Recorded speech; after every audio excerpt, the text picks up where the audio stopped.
কাৰণতে স্বাক্ষৰ কৰা নহব কোনো কাৰণতে বনছ আইনত স্বাক্ষৰ নকৰো কালি আমি সামাজিক মাধ্যম যোগেদি এটো কথা স্পষ্ট কৰি দিছো প্ৰয়োজনত জেল কিন্তু বনছ আইন কৰা নহব এটা একদম স্পষ্ট কথা কালি আৰক্ষী প্ৰশাসনকো মই কৈ দিছো আৰু এতিয়া যেহেতু দেখা পোৱা গৈছে যে এই আন্দোলনখন যেটো এছাম ৰাজনীতিবিদে হিন্দু বা মুছলমানৰ এখন হেৰি বুলি কৰাৰ চেষ্টা চৰ্চা কৰিছে সেইসকল ইতিমধ্যে আপোনালোকৰ যি খিলঞ্জীয়া প্ৰভুত্ব ৰক্ষাৰ যিখন আন্দোলন এইখনে ক'ৰবাত ৰাজনীতিৰ আমি সোমাবলৈ নিদিওঁ এতিয়া অসমত এটা নেৰেটিভ হৈছে এই নেৰেটিভটো আমি চেঞ্জ কৰিব লাগিব যে বিজেপিক সাপোৰ্ট কৰিলে কি হিন্দু বাংলাদেশী সমৰ্থক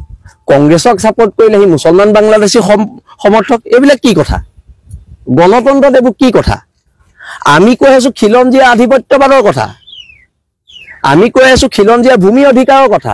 আমি কৈ আছো ইয়াৰ পৰা বাংলাদেশী যাব লাগে ইয়াৰ পৰা হিন্দু যাব লাগে ইয়াৰ পৰা মুছলমান যাব লাগে আমি নাই কোৱা নহয় কথাটো যিবোৰ মানুহৰ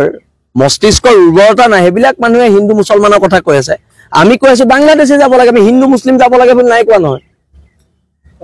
এই কথাবিলাক স্পষ্ট আমাৰ আন্দোলনটোক যদি বেলেগ বিপথে কোনোবাই পৰিচালিত কৰিব বিচাৰিছে তেওঁলোকে কৰিব নোৱাৰিব কাৰণ আমি একত্ৰিতভাৱে এখন সংগ্ৰাম কৰি আছো এই সংগ্ৰামখন বহিৰাগত মানুহৰ বিৰুদ্ধে বহিৰাগত মানুহৰ অৰ্থনৈতিক আগ্ৰাসনৰ বিৰুদ্ধে এই সংগ্ৰামখন বাংলাদেশী অৰ্থনৈতিক আগ্ৰাসনৰ বিৰুদ্ধে আজি আমাৰ মাটি বাৰী সকলো বাংলাদেশে দখল কৰিছে মাটি বাৰী সকলো বহিৰাগতই দখল কৰিছে এনেকেতো নহব আমিতো কোৱা নাই যে ধিংকাণ্ডৰ দুখী কিজন মুছলমান বুলি আমি ধিংকাণ্ডৰ দুখী কিজন বাংলাদেশী বুলি কৈছো আমি কেতিয়াও কোৱা নাই যে ধিংকাণ্ডৰ দুখী কিজন মুছলমান আমি হেতু কথা কোৱা নাই আমি কৈছো ধিংকাণ্ডৰ দুখী কিজন সন্দেহযুক্ত বাংলাদেশী হয় কথাবিলাক স্পষ্ট এতিয়া খেদিনা হুজাইত এটা লম্পতে এজনী ছোৱালীক ধৰ্ষণ কৰিছে আমি কৈছো এজন হিন্দু হয় বুলি কোৱা নাই আমি কৈছো তেখেত বাংলাদেশী মূলৰ সন্দেহযুক্ত হিন্দু হয় কথাবোৰ ডাইভাৰ্ট কৰিব নালাগে আৰু উজনি অসমত কোনো আমচুৰ দম নাই কোনো বিশ্ব হিন্দু পৰিষদৰ দম নাই ইয়াত হিন্দু মুছলমানৰ কাজিয়া লগাবলৈ যেতিয়ালৈকে আমি আছো উজনি অসমত হিন্দু মুছলমানৰ মাজত কাজিয়া নহয় কোনো কাৰণত নহয় এটো আমচুৰেও লগাব নোৱাৰে আৰু বজৰং দল কিবা দল হিয়তিও লগাব নোৱাৰে এটো একদম স্পষ্ট কথা বহাগতো অশান্তি পৰিবেশ সৃষ্টি হোৱাই নাছিল উজনি অসমত লয় নডাৰ পৰিবেশ সৃষ্টি হৈছিল মানুহে আন্দোলন কৰিছে গণতান্ত্ৰিক প্ৰক্ৰিয়াৰে আৰু গণতান্ত্ৰিক প্ৰক্ৰিয়াৰ নিজৰ প্ৰতিবাদ যদি হাইবস্ত এখন অসমত যদি কৰিব নোৱাৰে এখন ৰাজ্যত যদি কৰিব নোৱাৰে তেতিয়ালে সৰকাৰখনে গণতান্ত্ৰিক পৰিপন্থী কাম কৰিছে আৰু সৰকাৰখনৰ এগেইনষ্টত কিছুমান কথা কোৱাৰ কাৰণে আজি চৰকাৰে প্ৰতিটো জাতীয় জনগোষ্ঠীয় সংগঠনলৈ সমন জাৰি কৰিছে এই সমনটো এটা সাধাৰণ কথা কিন্তু চৰকাৰে বুজাটো ভাল যে খিলঞ্জীয়াৰ অস্তিত্ব ৰক্ষাৰ স্বাৰ্থত যিখন সংগ্ৰাম হিবহাগৰ পৰা আৰম্ভ হৈছিল সেই সংগ্ৰামখনৰ গতিধাৰা অব্যাহত থাকিব আৰু কোনো ধৰণৰ আইন কানুন কোনো ধৰণৰ এনেকুৱা বন্ধত সাইন কৰাই আমাৰ প্ৰতিবাদী কণ্ঠ ৰোধ কৰিব নোৱাৰে এটো অসমৰ মুখ্যমন্ত্ৰী হিমন্ত বিশ্ব শৰ্মা ডাঙৰীয়াই বুজাটো খুবেই প্ৰয়োজন আছে খিলঞ্জীয়াৰ অস্তিত্ব ৰক্ষাৰ যিখন সংগ্ৰাম সেই সংগ্ৰামখন অব্যাহত থাকিব কিন্তু সংগ্ৰামখন হ'ব সম্পূৰ্ণ গণতান্ত্ৰিক আৰু সম্পূৰ্ণ আইনৰ গণ্ডিৰ ভিতৰত থাকি হ'ব কোনো ধৰণৰ ল এণ্ড অৰ্ডাৰ পৰিবেশ সৃষ্টি নহয় হাজাৰ হাজাৰ লাখ লাখ প্ৰতিবাদকাৰী ৰাজপথলৈ ওলাই অহাৰ পাছতো কোনো ধৰণৰ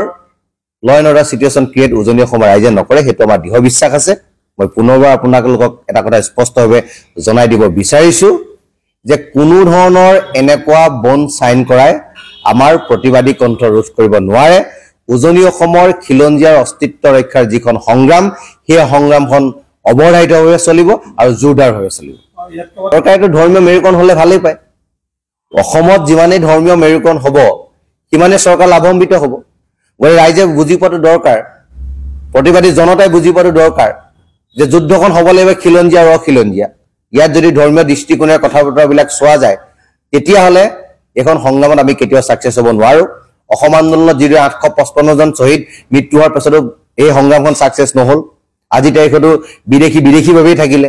এনআৰসি উন্নীতকৰণৰ কাৰণে চৰকাৰে কাম কৰিলে আজি এনআৰসি উন্নীতকৰণ নহল তাতো কেছ লাগিলে মুনাফা লবি গুচি গ'ল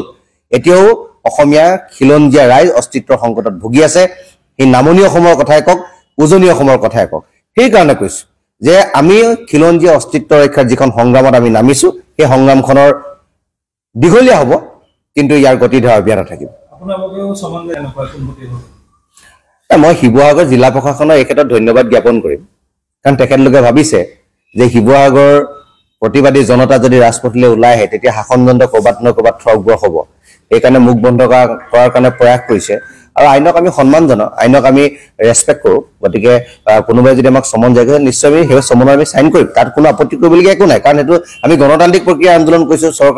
আমি চৰকাৰ বিৰুদ্ধে আমি মাত মাতিছোঁ আৰু চৰকাৰে যদি চৰকাৰ বিৰুদ্ধে মাত মতাটো যদি ক'ৰবাত ৰুদ্ধ কৰিব বিচাৰিছে তাতো আমাৰ ক'বলগীয়া নাই কিন্তু ৰুদ্ধ কেতিয়াও নহয় জনতাই প্ৰতিবাদ কৰিব